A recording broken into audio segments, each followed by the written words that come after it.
Assalamualaikum warahmatullahi wabarakatuh. Apa kabar siswa Indonesia? Kita lanjutkan materi kita. Pada kesempatan kali ini saya akan menyampaikan materi tentang materi dan perubahannya. Di mana materi ini saya gunakan untuk mengajar siswa kelas 10 SMK untuk jurusan akuntansi, jurusan perkantoran, dan jurusan BDP atau bisnis daring dan pemasaran. Oke, kita akan lanjutkan materi kita. Adapun tujuan belajar kita hari ini, yang pertama adalah mengelompokkan sifat materi, yang kedua mengelompokkan perubahan materi, dan yang ketiga adalah mengklasifikasikan materi. Mari kita ikuti apa saja yang ada di dalamnya. Untuk mengetahui materi lebih dalam, kita terlebih dahulu harus mengetahui apa itu definisi dari materi. Di sini sudah saya tuliskan, materi adalah segala sesuatu yang memiliki massa dan menempati ruang. Artinya apa?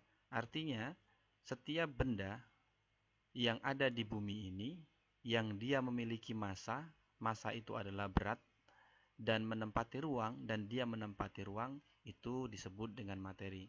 Berarti dapat dikatakan semua hal yang dia ada di bumi ini merupakan materi. Kalau kita lihat di sini, ada pengelompokan sifat materi, di mana sifat materi ini terbagi menjadi tiga.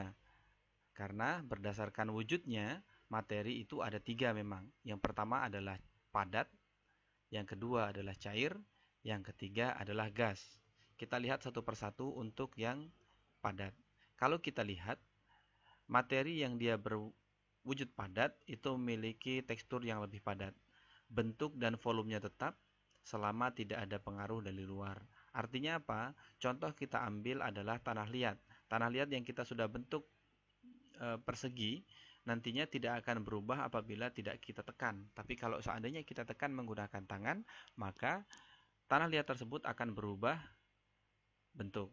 Kemudian yang kedua, itu adalah materi yang dia berwujud cair, di mana materi berwujud cair ini bentuknya selalu berubah sesuai dengan tempatnya. Volume zat cair adalah tetap. Jadi walaupun dia volumenya tetap, tetapi ingat ketika kita meletakkan air pada tempat yang dia tidak sesuai, tidak sama, dan seterusnya, maka dia akan menyesuaikan pada tempatnya. Tempatnya dia cekung, maka dia ikut cekung. Ketika dia tempatnya dia cembung, dia ikut cembung. Jadi itu sifat dari air. Untuk yang gas, gas ini baik bentuk dan volumenya tidak tetap dan akan mengisi seluruh ruang yang ditempatinya. Jadi kalau seandainya ada biasanya untuk yang dia gas ini menempati pada tekanan yang dia lebih rendah. Ya, jadi ketika ada tekanan yang lebih rendah di situ, maka gas ini akan dia menempati. Jadi di situ dikatakan baik bentuk dan volumenya tidak tetap dan akan mengisi seluruh ruang yang ditempatinya. Nah, untuk pengelompokan perubahan materi ini dibagi menjadi dua. Yang pertama adalah perubahan fisika dan yang kedua adalah perubahan kimia. Mari kita bahas satu persatu. Untuk ciri-ciri perubahan fisis atau perubahan fisika, perubahan bersifat sementara. Jadi dia hanya sementara, tidak menghasilkan zat baru atau partikel penyusun yang sama, yang berubah hanya wujud dan ukuran zat.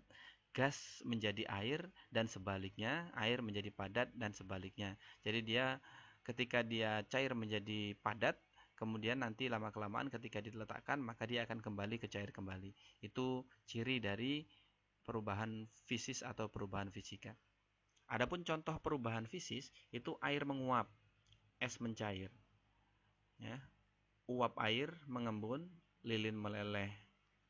Bongkahan belerang menjadi serbuk belerang. Kawat nikrom terbakar dan seterusnya. Itu merupakan contoh dari perubahan fisika. Itu ada proses penyaringan, proses sedimentasi, proses kristalisasi. Kemudian yang kedua itu adalah ciri-ciri perubahan kimia.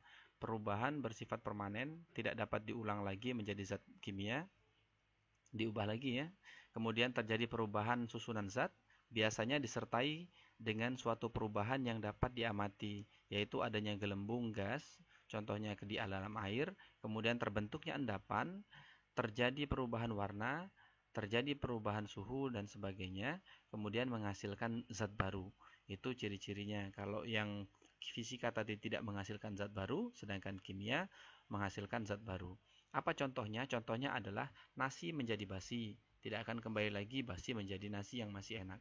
Kemudian natrium dilarutkan ke dalam air, pembuatan tape, kertas dibakar, gas hidrogen dibakar, reaksi hidrolisis, logam berkarat, pita logam, magnesium terbakar. Ini adalah contoh dari perubahan kimia.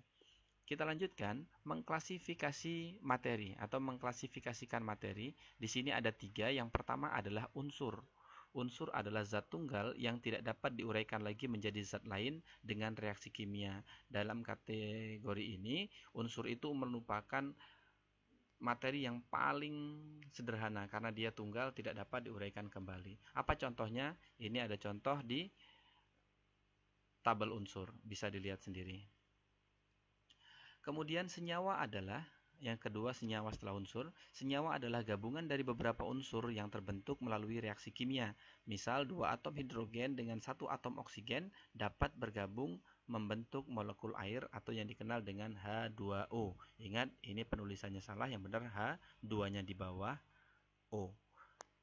Adapun contoh tabel senyawa ada di sini. Ini tadi ya. Jadi ada 2 atau lebih unsur disebut dengan senyawa. Kemudian yang ketiga, campuran adalah gabungan beberapa zat dengan perbandingan tidak tetap tanpa melalui reaksi kimia. Contohnya adalah air sungai, tanah, udara, makanan, minuman, larutan garam, larutan gula, dan lain sebagainya. Itu merupakan contoh dari campuran. Kemudian ada perbedaan campuran dengan senyawa. Untuk campuran terbentuk tanpa melalui reaksi kimia, sedangkan senyawa itu terbentuk melalui reaksi kimia. Ini saya ngambil dari ini tadi ya. Perbandingan massa unsur dan senyawa tidak tetap. Di sini perbandingan massa unsur tetap. Tersusun dari beberapa unsur atau beberapa senyawa. Di sini tersusun dari beberapa unsur saja. Sifat komponen penyusun campuran sesuai dengan sifat masing-masing. Kalau yang senyawa, sifat komponen penyusun senyawa berbeda dengan aslinya. Melalui proses fisika, komponen penyusun campuran dapat dipisahkan, sedangkan melalui proses kimia, komponen penyusun senyawa dapat dipisahkan. Jadi keduanya sangat berbeda jauh, di mana senyawa dan campuran ini memiliki karakteristik yang berbeda. Kita lanjutkan di sini bagan klasifikasi materi. Kalau tadi yang kita bahas itu adalah klasifikasi ya, di mana klasifikasi dibagi menjadi 3, ada unsur. Unsur itu ada logam, ada non-logam, ada metaloid. Kemudian yang senyawa itu sendiri adalah bagian dari beberapa unsur. Kemudian campuran itu terbagi menjadi 2, campuran homogen dan campuran heterogen. Nanti kita akan bahas tersendiri di bab selanjutnya. Itu terkait dengan koloid dan suspensi. Nanti ada sendiri babnya, tidak kita bahas. Ya, kita hanya bahas tentang heterogen dengan homogen. Heterogen itu berbeda, homogen berarti sama. Nah, di sini untuk materi terakhir terkait dengan materi itu adalah beberapa cara pemisahan campuran. Jadi kalau tadi kita bahas adalah pemisahan campuran ini dapat melalui proses fisika. Yang pertama itu adalah filtrasi. Filtrasi itu adalah penyaringan. Suatu proses pemisahan zat-zat campuran yang mempunyai kelarutan yang berbeda. Apa contohnya? Contohnya adalah ketika kita mengayak benda padat dengan benda padat, hasilnya nanti ketika kita membuat tepung itu yang di atasnya dia tepung lebih kasar, yang di bawahnya tepung lebih lembut. Itu contoh proses filtrasi, ya. Itu yang paling mudah. Kemudian yang kedua adalah kristalisasi, pemisahan zat campuran untuk memperoleh zat padat yang larut dalam cairan. Contoh dalam hal ini adalah ketika seseorang dia membuat garam, yang dilakukan adalah air dari laut dipanaskan, nantinya akan terjadi proses penguapan. Nah, hasil dari penguapan dia keluar airnya, maka di bawah akan tertinggal yaitu kristal-kristal garam yang tertinggal di situ. Itu yang dimaksud dengan kristalisasi. Kemudian destilasi, ya.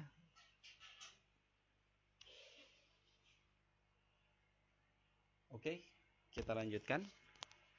Tadi ada gangguan. Jadi di sini tadi sudah filtrasi, kristalisasi sudah. Sekarang yang ketiga adalah destilasi.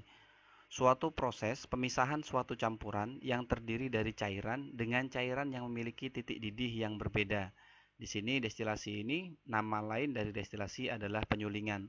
Contohnya, ketika kita akan memisahkan air dengan alkohol, maka yang akan menjadi titik didih paling duluan itu adalah airnya, sedangkan alkohol masih agak lama. Jadi di sini contoh destilasi adalah penyulingan pengambilan alkohol.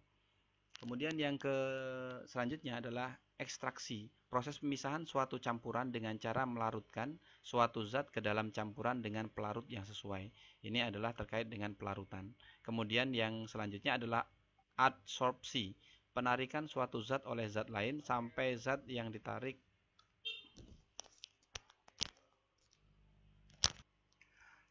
Selanjutnya adalah adsorpsi, penarikan suatu zat oleh zat lain sampai zat yang ditarik menempel pada permukaan zat penariknya. Zat penarik atau penyerap yang bisa digunakan adalah karbon aktif.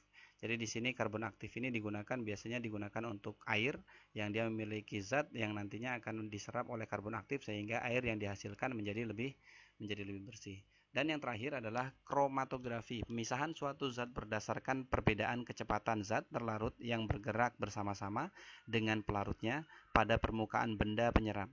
Kromatografi biasanya untuk pemisahan zat-zat berwarna. Demikianlah penyampaian tentang materi dan perubahannya. Semoga bermanfaat. Tetap semangat untuk belajar. Saya akhiri. Assalamualaikum warahmatullahi wabarakatuh.